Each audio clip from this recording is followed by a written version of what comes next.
Good afternoon. So today, as you know, the board decided to leave the cash rate on hold at 3.6%. Monetary policy is working as expected, with 3 cash rate reductions this year starting to have an impact. Monetary policy works with a lag, though, so the full impact of recent reductions on the economy are yet to be seen.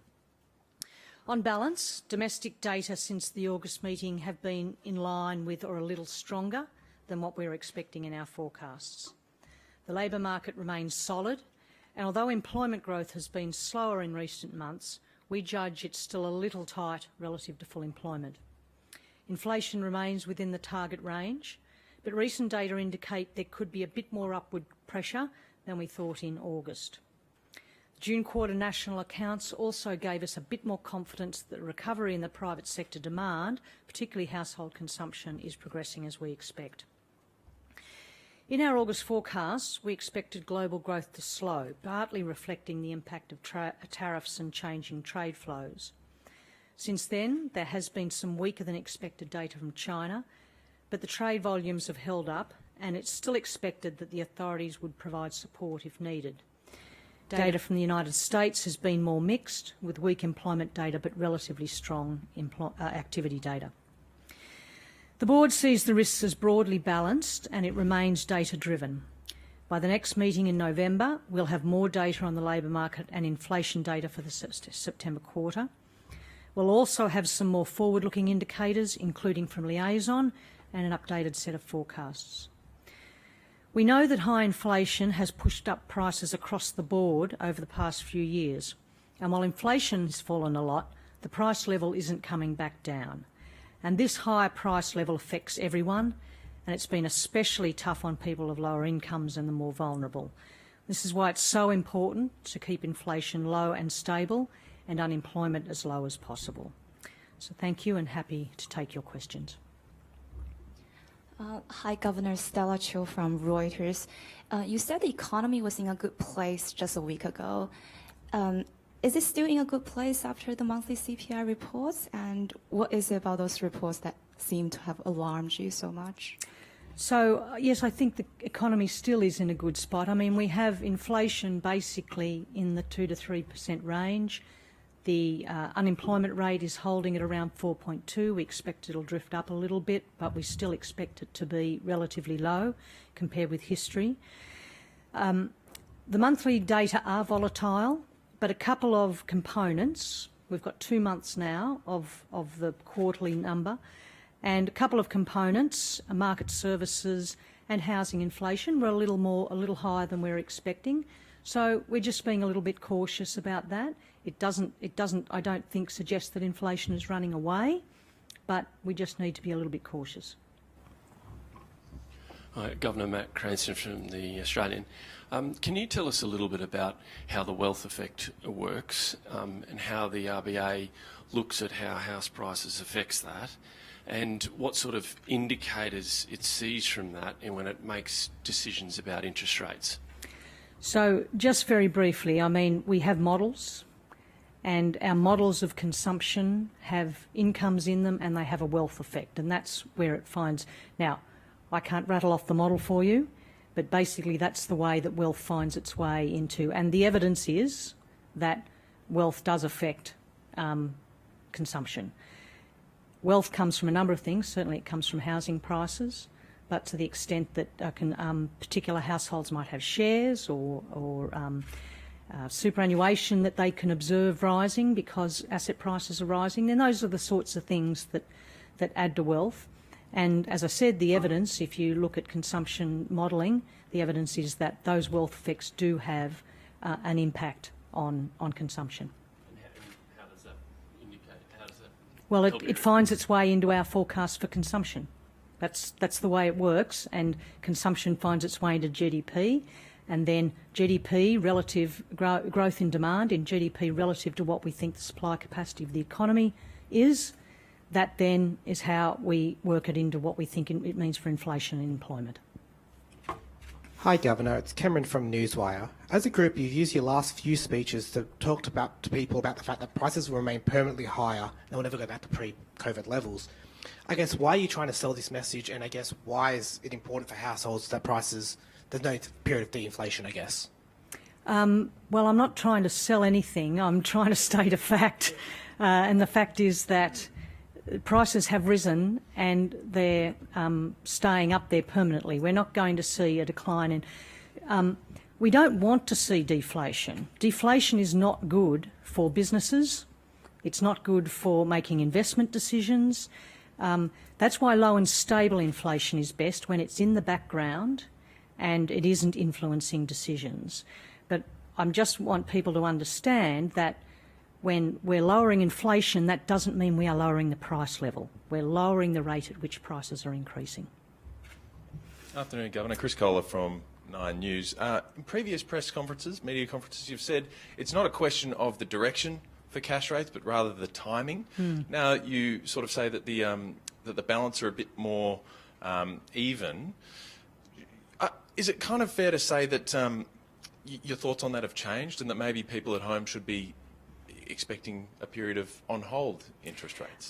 So it's all dependent on the particular meeting, and I think what you're referring to was the July meeting when we didn't move, and I think at that meeting what I said was people were thinking the next move was probably down, but it was a question of timing.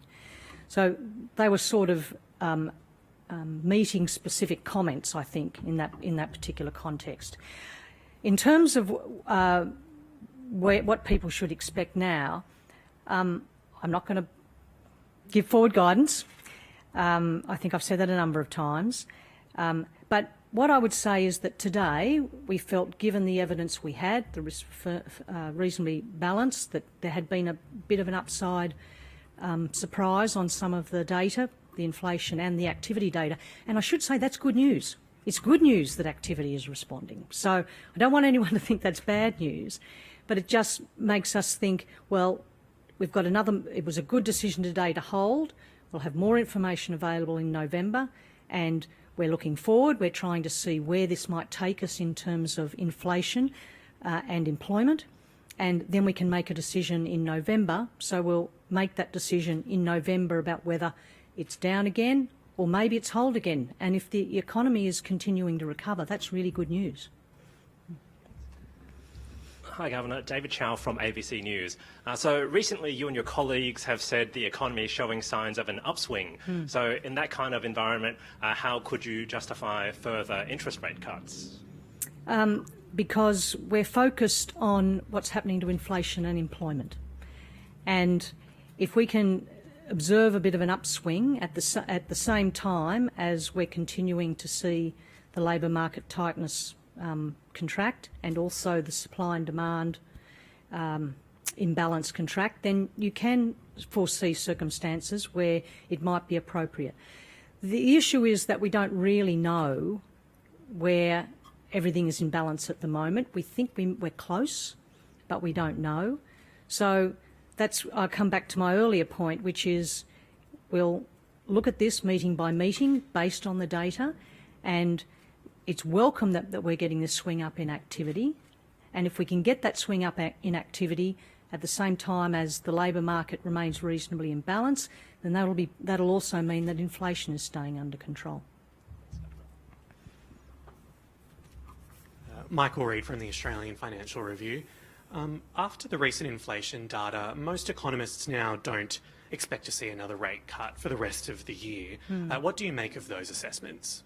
Well, the market and economists make their assessments based on the same data that we see.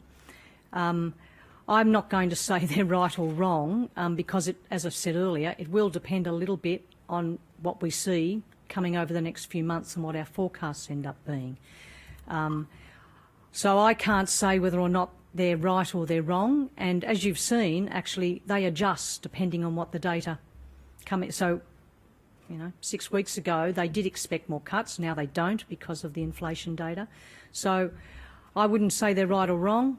I do take notice of what they're predicting, but I'm not basing my own thoughts about what will happen on what the market or the economists are expecting. But we're looking at the same data they are.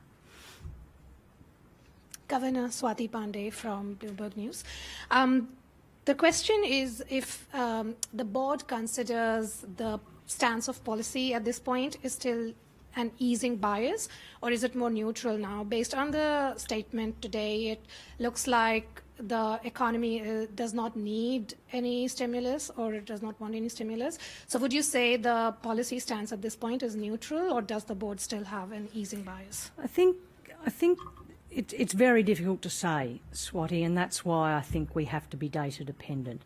I think we feel that it's still probably a little bit restrictive policy. We certainly don't think it's very restrictive, and we certainly don't think it's very expansionary. All we've got to go on, because we don't know what sort of neutral is observing inflation, employment and what's happening to the economy. And we've got 3 interest rate cuts already since the beginning of the year, and we know that there's some impact of that starting to happen, but we know that there's more to come.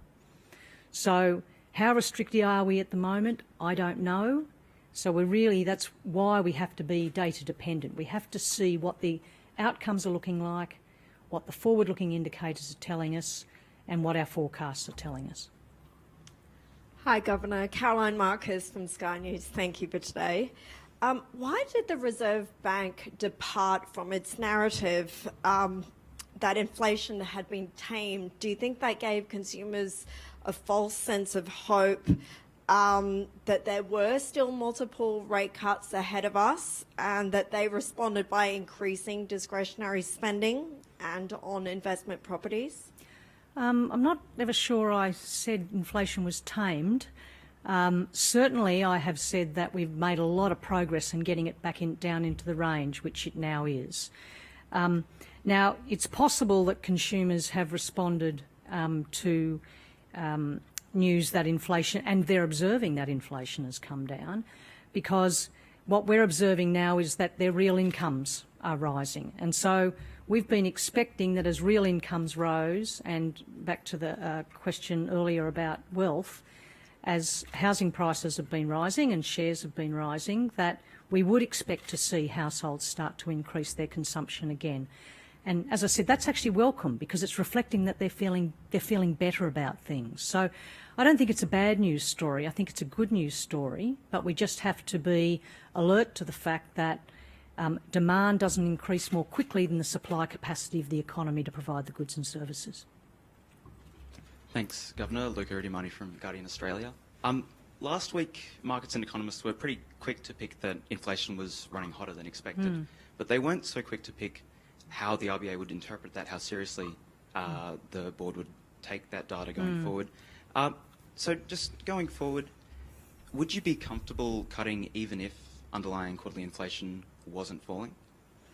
Well, it depends very much on what we think about the outlook. So if it's sort of it's got a 2 in front of it, and it's 2.6, 2.7, and it's not continuing to fall, we don't forecast, then that doesn't necessarily mean that we can't lower interest rates further. It also likewise doesn't mean that we mightn't keep interest rates on hold.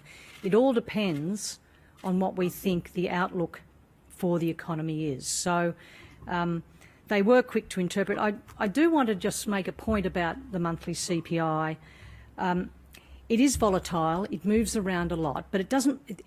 I think some people have interpreted as we think there's absolutely no information in the monthly CPI. That's not true. There is some information in it, but you just can't look at monthly CPI literally and take it at face value. You've got to take some of it with a grain of salt, and you've got to look at some of it in the context of what you think it might mean for your forecast.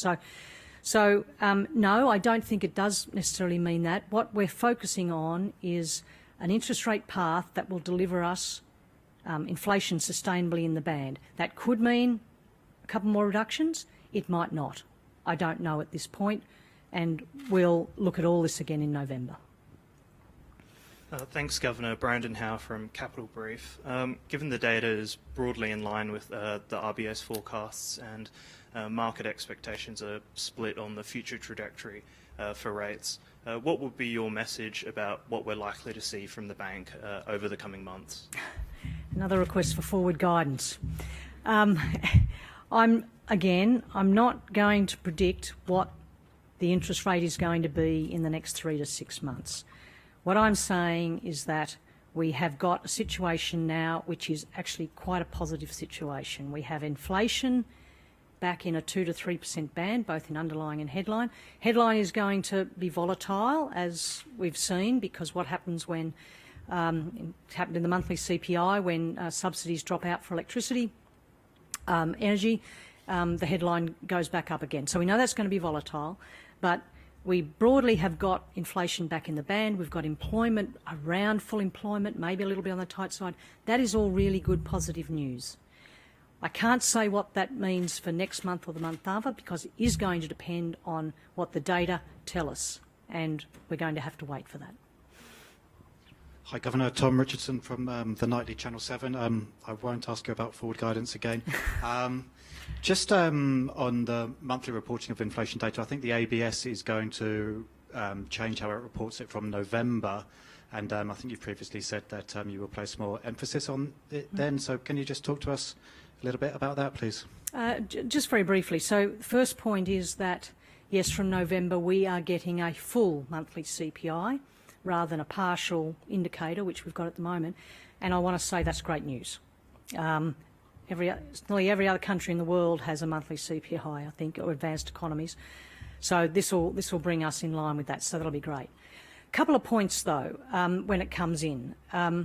The monthly CPI will be more volatile than the quarterly. It just will, because it'll be monthly data rather than quarterly data. Second point is that the monthly trim mean is not calculated in the same way the quarterly trim mean is. Our focus is the quarterly trim mean. We think that's the best measure of underlying inflation.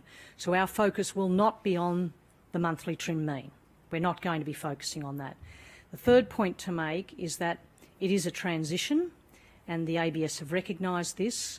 There's going to be some components that they're going to have to figure out what the seasonal patterns are in those components over the next couple of years. And so there is going to be a transition period. So yes, we will be looking at it, but we won't be taking our focus off the quarterly trim mean, and the ABS is going to continue to produce that for us for the next 18 months, which will allow us to, in effect, sort of get a bit of a feel for how the new monthly series benchmarks with the old series and our preferred measure of underlying inflation. So. Hi, Nadine Blaney from AusBiz. Governor. Is there a scenario in which we don't see any further rate cuts at all? And what would that world look like? And I know you referenced earlier that it could actually be a good news story for Australia. Yeah, and it could be. I mean, we've got scenarios on the upside, and one scenario on the upside might be that real income's rising, wealth rising, and consumers now start to spend again. We know that many households, for example, with mortgages, they've actually been saving rather than spending everything. So as their mortgage repayments have come down, they've opted not to reduce their mortgage payments, they've maintained them. So that's suggesting a bit of caution. So one upside scenario is a positive one, that they react to that and they start consuming again. That's good for business, good for employment. That's not a bad news scenario, and if that means that we don't lower interest rates further, then I wouldn't say that's necessarily a bad news story. The alternative, of course, is that there's a lot of uncertainty around. There's still things going on overseas that might make people nervous. We know that consumer confidence is still a little bit on the low side. So it's possible that that doesn't eventuate, the upside doesn't eventuate, and there's some downside that eventuates, and that affects the employment market. That would have different implications, potentially, for monetary policy. Governor, Cécile Lefort from the Financial Review. In your last projections last month, you had trade mean at 2.5% this quarter, and now most economists project it's going to be closer to perhaps 2.8%. Is that a level that you would still be comfortable with continuing easing? Again, it depends on the specifics, and it depends what else is going on in the economy at the time. And it depends on, we take some signal from some of these things, but whether or not we take that the increase in inflation as being all signal that the direction is reversed or whether it's a temporary blip, because even the quarterly numbers do go up and down a little bit. So again, it's going to depend on what the data tell us, and I think we are aiming, remember, we do have to aim at 2.5. So if we think that we're not continuing to go down towards 2.5, then I think we will have to be thinking about what's the appropriate stance of policy. Thank you. Governor David Taylor from the ABC. What is your message to a family who can't get into the property market now for a first home, but with the same income, combined family income, could have gotten into the property market 20 years ago? There's a relationship between, and I know you don't like to look at it or whatever, but there's a relationship between interest rates and property prices. So what's your message to that family who are facing renting for the remainder of their time? Yep. It's a very, very difficult situation, David, and as an individual and as a citizen, I think we're in a very difficult position with the property market, and I don't actually think that most reasonable people think that this is a good outcome.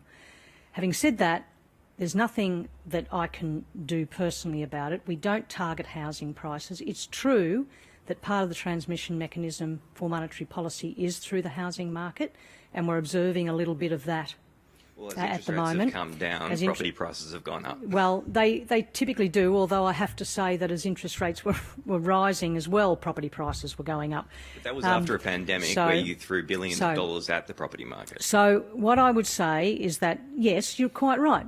That is part of the transmission mechanism of monetary policy. Can we impact housing prices, or should we impact housing prices?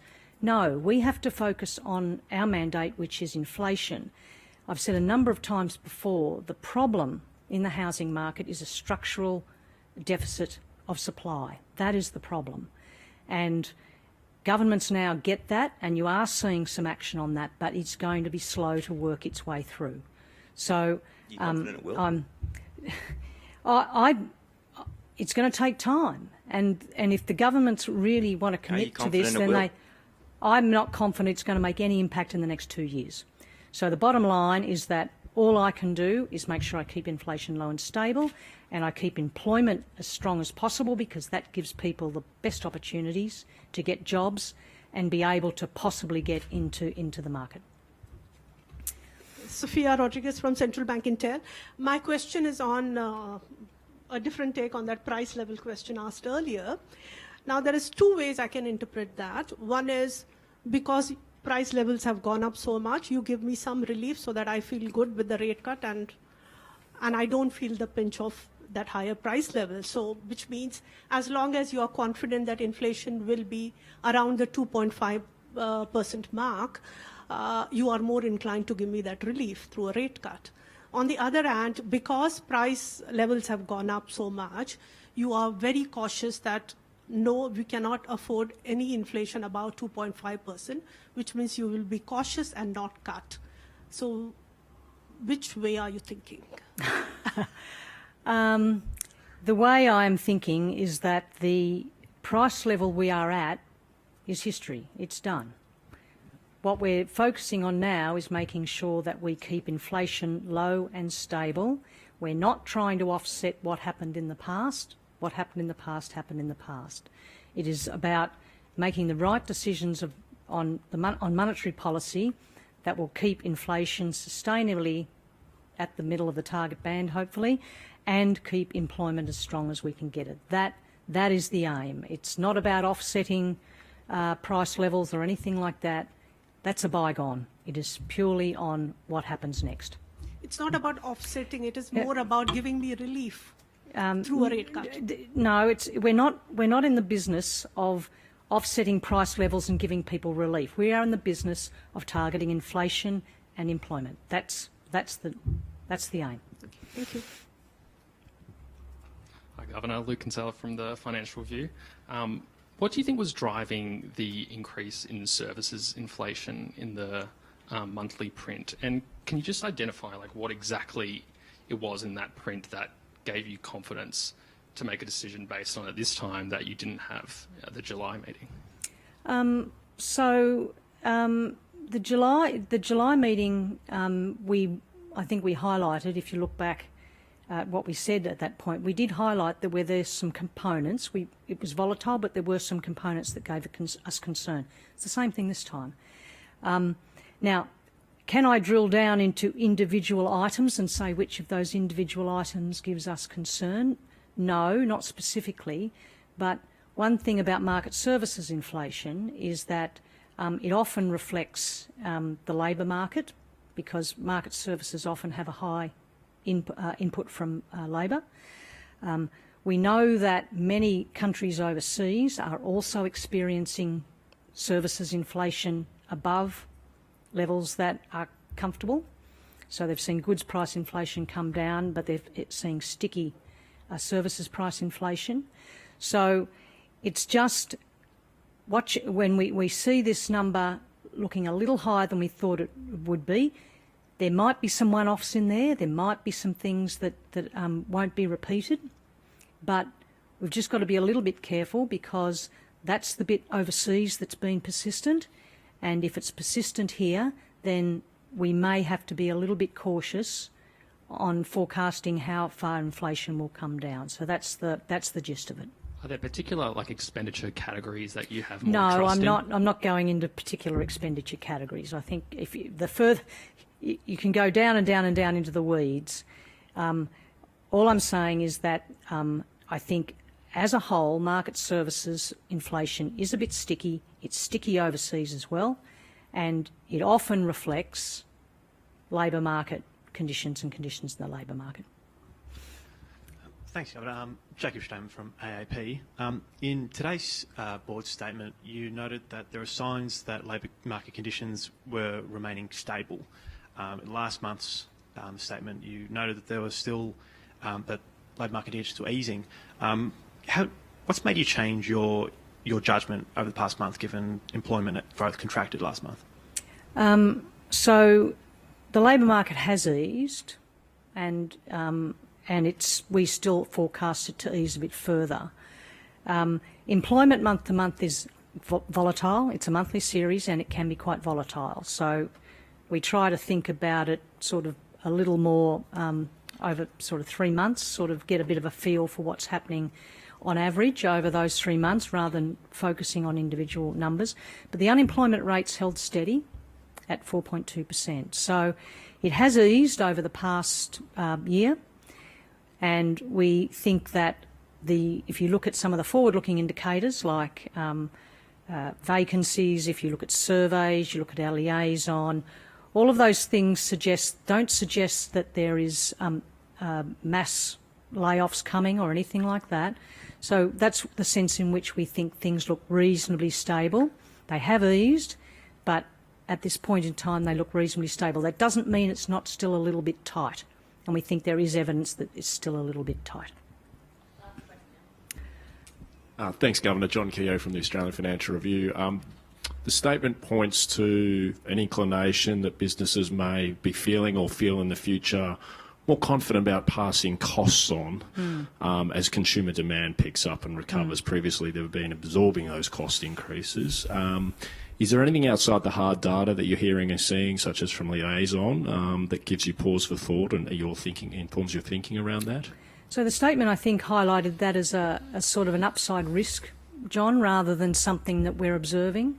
Something that we had been hearing from Liaison was that over the past 6 months, businesses have found it a little more challenging to pass costs on, so it's sort of impacting their margins a bit, so that might have been pulling down on inflation a bit.